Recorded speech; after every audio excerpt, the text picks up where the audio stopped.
أحباب النبي صلى الله عليه وسلم، يوم عرفة ينزل الله عز وجل إلى السماء الدنيا نزولا يليق به سبحانه وتعالى بلا تشبيه ولا تكييف ولا تمثيل، ليس كمثله شيء وهو السميع البصير.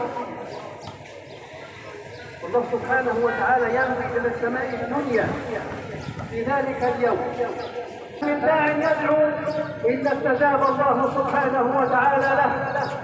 ما من تائب إلا ويتوب الله سبحانه وتعالى عليه.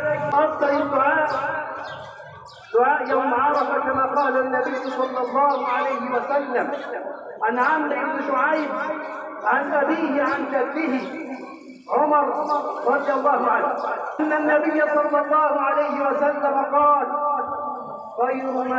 خير الدعاء دعاء يوم عرفة.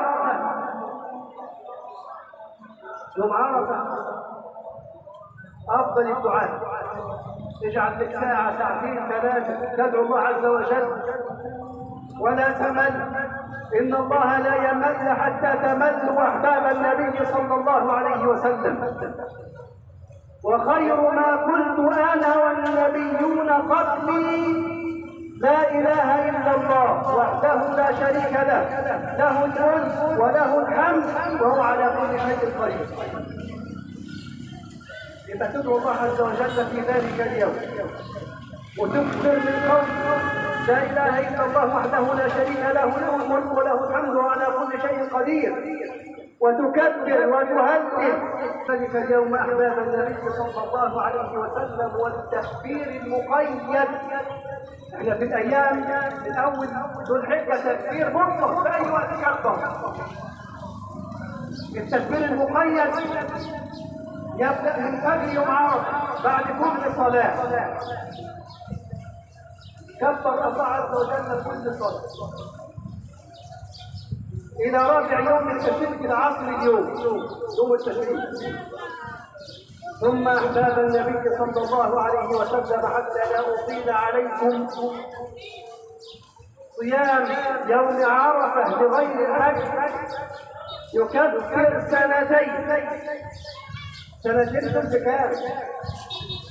فأكثر من 700 يوم يكفره صيام يوم.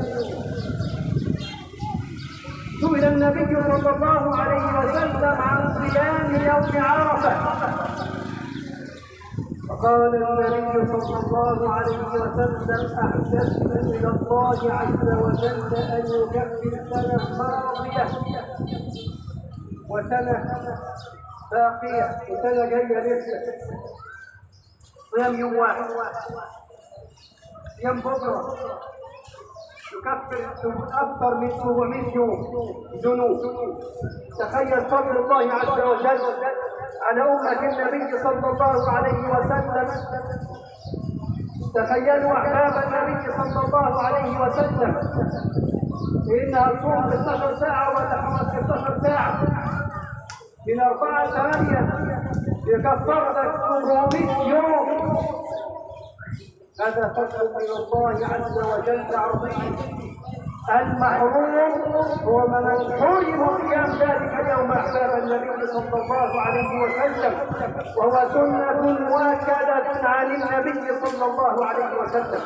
ثم أحباب النبي صلى الله عليه وسلم الأضحية، وتحدثت قبل ذلك عنها بالتفصيل. هي سنة أبي الأنبياء إبراهيم عليه السلام وعلى نبينا صلى الله عليه وسلم.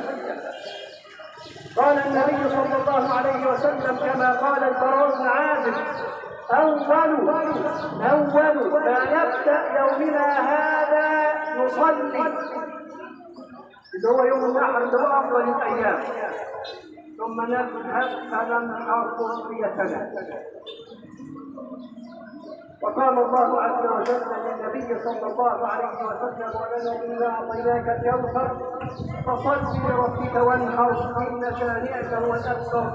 ولا ننسى أحباب النبي صلى الله عليه وسلم اليتامى والفقراء والمساكين والمحتاجين. فالمسلمون أحباب النبي صلى الله عليه وسلم كالجسد الواحد، إذا اشتكى منه عضو تداعى له سائر الجسد بالسهر والحمى. اللهم اغفر لنا ذنوبنا إسرافنا في أمرنا وثبت اللهم أقدامنا